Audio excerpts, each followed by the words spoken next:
Assalamualaikum warahmatullahi wabarakatuh. Nama saya Nuri Iza Muharomah dengan NIM T 2019-1070. Di sini saya akan membahas tentang bagaimana cara mengatasi kebiasaan menunda-nunda pekerjaan. Lebih tepatnya, belajar. Kalian pernah ngerasain nggak sih? Udah buat rencana banyak banget buat seharian, tapi tiba-tiba mager. Jadi banyak alasan gitu buat gak ngerjain. Terus ujung-ujungnya nyesel. Kenapa sih gak dikerjain mulai tadi aja? Kebanyakan dari kita pasti suka menunda-nunda pekerjaan. Entah itu nunda-nunda ngerjain tugas, nunda-nunda belajar, atau yang lainnya. Tapi menunda-nunda pekerjaan pada tahapan yang sudah parah, itu bisa terjadi gangguan psikologis loh.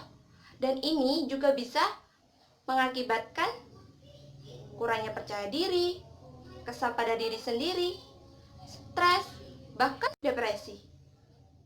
Biasanya alasan kita untuk menunda-nunda mengerjakan tugas atau belajar itu karena kita nggak paham sama materinya atau kesulitan buat ngerjain tugasnya.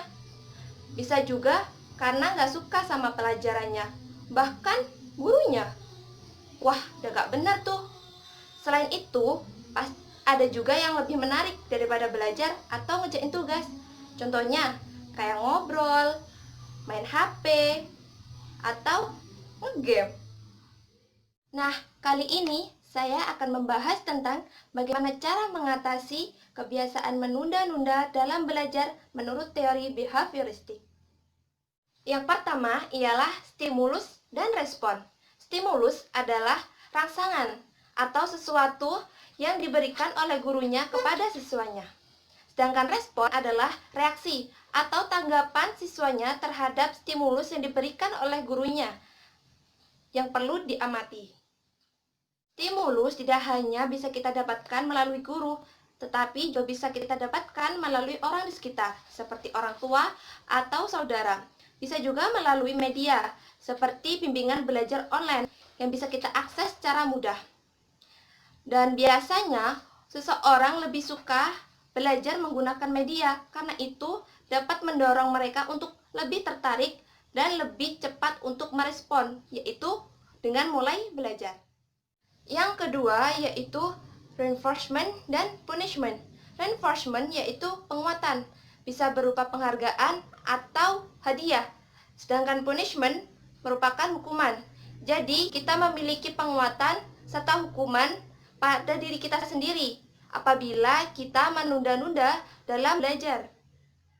Apabila kita mendapatkan nilai yang memuaskan, maka kita bisa memberikan reward pada diri kita sendiri berupa hadiah, semisal membeli makanan yang kita sukai.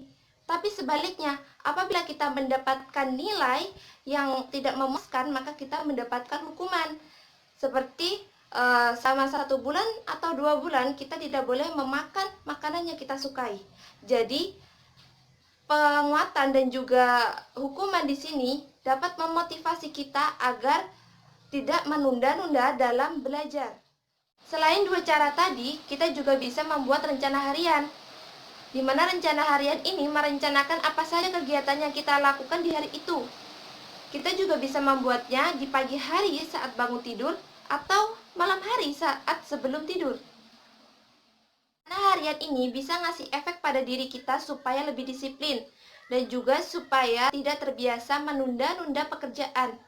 Karena bakal timbul tekanan buat nyelesain pekerjaan atau kegiatan kita tepat waktu.